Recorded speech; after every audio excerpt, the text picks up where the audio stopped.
Okay. You're definitely recording. Hi, this is Trivial Punk, and our memory card fucked up, so we're doing this in two parts. As they walked up to an imposing doorway, the man tossed 4 sixpence into a metal tray. These tolls are killing me. 2 tickets shot out of a slot in the wall, and he handed one to Jeremy. I'm assuming you didn't bring any change with you? Thanks, Jeremy said more brightly than he felt. I guess I didn't really have time to think about it. I figured as much. The door slid up and a massive, literally screaming waterfall roared on the other side. You see, this is where that great sea you were singing along with earlier flows to. And right across should be here Across the water, Jeremy saw what looked like an old steam paddler cutting a path through the wailing waters. As it got closer, he began to be able to make out the gruesome, flailing decor pierced along the rusted sides of the boat. More were hung from hooks, and still others struggled vainly against the layer of blood-tarnished chain link to which they were lashed. As the ferry ran alongside the dock, a bent figure in a long black cloak kicked down a corroded, salt-encrusted bridge with a shattering crash and creaked across it. "Tickets, please," it croaked. Jeremy extended a shaking hand, glanced at the side of the boat, and retched, cursing his newly emptied stomach. The cloaked figure scowled. "Those what didn't pay tried to sneak across for free. When it gets full up, we drop one into the depths to make room." Staring fearfully into the bubbling liquid, Jeremy fell to his knees and shakily dragged himself across the breach and onto the gently rocking ferry. The red-faced man extended his hand and strode confidently across. "All aboard!" cried the figure as the ship started its journey across the bubbling waters. Jeremy clutched desperately to the railing closest to the middle of the boat, shaking profusely. "You might be wondering," chortled the fedored figure, "why we're the only ones crossing the river." Jeremy shot him an absolutely wretched look. "It honestly hadn't crossed my mind." "Efficiency," the red-faced man cut in. "It's all in the name of speeding up the process. The old ways worked in their time, but we've run into a great many consultants and businessmen that have advised us, between screams, to take another look at accelerating, improving, and perfecting our system." "I'd imagine. You see, processing the envious is a pretty autonomous task. So, since most of our guests are guilty of that particular faux pas anyways, we let them do it on their own now. It's kind of a self-serve take on redemption. Besides, envy is its own punishment. The room you saw there is one of many, and those baubles are the mere beginning of the, services we offer." "How economical." "Isn't it? We just lead them in and they do the rest." The boat rocked as a giant bubble burbled up from deep below the liquid surface and belched a repugnant cinnamon sugar smell into the air. The man breathed deep. The very smell of distilled life essence. The boat rocked as a giant bubble burbled up from deep below the liquid surface and belched a repugnant cinnamon sugar smell into the air. The man breathed deep. The very smell of distilled life essence. Another gurgled to the surface, resolving into a roaring inferno that burst briefly into being before leaving the lingering scent of burnt cinnamon. "Ooh, a lively one!" His chaotic laugh filled in the silence where no one else's would. Frowning with consternation, he whapped the cloaked figure over the back of the head with his fedora. "Ha, ha, ha!" It chuckled in flat, affectless tones. "And here we are!" He sprinted down the ramp as soon as it clanked onto the opposite shore, almost skipping. "The other 6 departments are so much more fun. We get to be part of the action." Jeremy made a half-hearted attempt to walk across the metal bridge, but shook down to the tried-and-true hands and knees method. "Here!" The man jammed a hat onto Jeremy's head. "Up and at 'em!" The man whirled around excitedly and bowed before a massive cement pavilion awash in the divine radiance of neon. Marquees stretched out as far as the eye could see and on into the imperceptible distance. People in grey cloaks and black hats milled about a central corridor, cutting a disinterested swath through the shining lights. "Keep your head down, Jerbear," whispered the red-faced man, pulling his hat deep over his face. "Don't look up at the marquees just yet. Make for one of the benches. What? But a bench he had noticed before sat, unassumingly, a few steps to his right. As inconspicuously as he could manage in his pajamas, he wandered over and sat down. The fedored man plopped down beside him, carving an unconcerned look out of his leering features. Now, see those platforms under the marquees? I want you to look up in a second and glance over a few without letting your eyes linger. I repeat, don't stare. A finger snap broke through the monstrous trump of footsteps, and the platforms were suddenly populated with a variety of strange and unusual sights. Doing as instructed, Jeremy ran his eyes over a few, using every last bit of his iron will and intellectual detachment to keep his eyes from lingering on a naked woman, perfectly proportioned, striking an alluring pose. Her fingers drifted over her achingly beautiful breasts and down towards a man with muscles cut from granite, holding aloft a severed lion's head, laughing as blood dripped over his taut, muscular stomach past an enormous, engorged. A pair of gorgeous, almost glowing children were snuggled in the arms of a man on fire with admiration, with a ledger, with a gorgeous woman carrying a worn notebook, playing the loveliest of music. Pride! The high-pitched voice broke the silence. Here they are, as perfect, slim, talented, intelligent, or etc. as they could ever wish to be. More so, in fact. But no one gives a damn. In fact, they're entirely invisible. But shh! He held his fingers to his lips playfully, every bit a boy with a cheeky secret. They just think we're ignoring them. Well, Jeremy put in, gesturing at the marquee, at least they've finally got their name in lights. We spelled the name wrong. Ouch. They've got to learn to prioritize, he said, that wistful smile again gracing his lips. And off we go. Suddenly the floor fell away, vanishing without so much as a goodbye, and they, Jeremy, the man and the bench, plunged with all due haste into the inky blackness below. The bench, being a professional, did its best to keep a stiff upper lip without much flailing around. For a bench, it did quite well. Cracks and vents in the rock of the dark chasm spewed steam and multilingual screams of horror that coalesced into one continual cry of unearthly suffering. Light stabbed from each, splitting the darkness and spilling briefly across the face of the red-faced man, giving Jeremy the distinct impression of being in a swiftly descending elevator, albeit one filled with the unearthly wail of a rotting titan. You see, Jeremy, the red-faced man began darkly, quietly. We here at ORE are about more than just redemption. We want to give people the most precious resource of all, freedom. However, people are rarely anything but slow, and more often than not, we have to do things the hard way.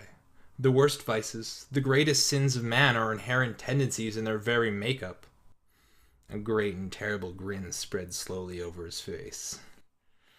You see, consumption as much as possible was important when mankind was a very young species. But now, in this brief time of plenty, it is nothing but the greatest taint imaginable, as well as among the hardest to stamp out. Gluttony, then, needs to be dealt with in the swiftest and harshest manner possible. Subject someone to enough pain, and even the most stubborn learners will, excuse the expression, see the light. A crescendo of delighted laughter burst forth from somewhere deep inside the slender man's frame.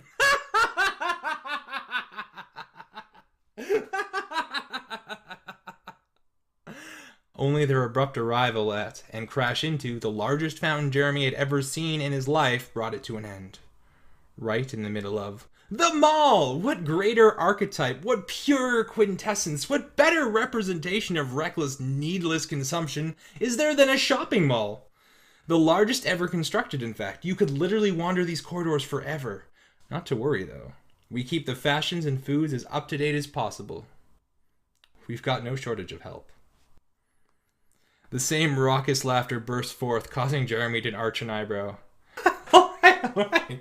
Sorry, the man guffawed. But if you don't enjoy your work, you'll never be happy. It was Jeremy's turn to chuckle.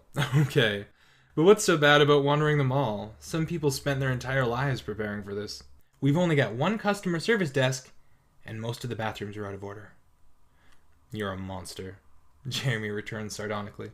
There's no limit to what you can spend here. You can literally have anything you want, but there's still a price for overconsumption. Hungry? Jeremy eyed him suspiciously. Famished, actually. I recently lost some of the contents of my stomach that I'd been planning to use. The man passed a hand to the air, and as it slid under Jeremy's nose, a massive, delicious-looking cheeseburger came to rest on it. Accepting it Accepting it gratefully, Jeremy tore into it with abandon, driven by an aching stomach into a hunger-fueled feeding frenzy. He gulped it down in huge, grateful mouthfuls until nothing but the wrapper remained. Sighing, he burped and leaned back in a cliched manner, patting his stomach. That was pretty much the most delicious thing I've ever... Red-hot pain stabbed through him like a lightning bolt, wrenching a scream of agony and surprise from between his contorted features. It would seem, the man said, seeming unconcerned that his words dripped unheeded, that you overate. Of course, the classics are always appreciated. A pound of flesh from somewhere, anywhere, it's entirely random. We like to keep things interesting. The skin broke and peeled back from Jeremy's fingers. A hole opened where his cheek should have been, exposing his jaw and turning his howl of pain into a warble of resignation. Then, at last, his skin retreated back over the newly grown flesh, and his jaw remembered its modesty. Racked with pain and burning with contempt, he glimpsed parts of his burger again. What the hell? A most apt description, wouldn't you say? I thought the experience would describe itself better than words ever could. Hatred blazed briefly in Jeremy's eyes, but he swallowed his feral urge to gouge the red-faced man's eyes out and tear the nose off of his face with his teeth. What now? Now, we move on. He walked to the nearest coffee shop and sidled past the crush of people to the front of the line. 1 hot chocolate, please, he said, pushing aside the face of the customer who'd begun protesting his intrusion. Certainly, the barista returned. Would you like marshmallows with that? No, thanks. I'm fine. All right, step this way, sir. He motioned for Jeremy to follow. They stepped through a side door, around a corner, and into a parking garage. Wait, Jeremy protested. That's how you get out? What if someone just doesn't like marshmallows in their hot chocolate? It's never come up, the man replied aghast. Can you imagine? Beastly. Besides, isn't that the point of overcoming gluttony? Rejecting the extraneous? He sipped his drink. Anyway, the hot chocolate there is terrible, but it warms you up. He feigned a shiver and pressed the call button for the parking garage's elevator. The elevator dinged a pleasant welcome and slid open its doors. Stepping inside, the man pressed a big yellow button and folded his arms patiently.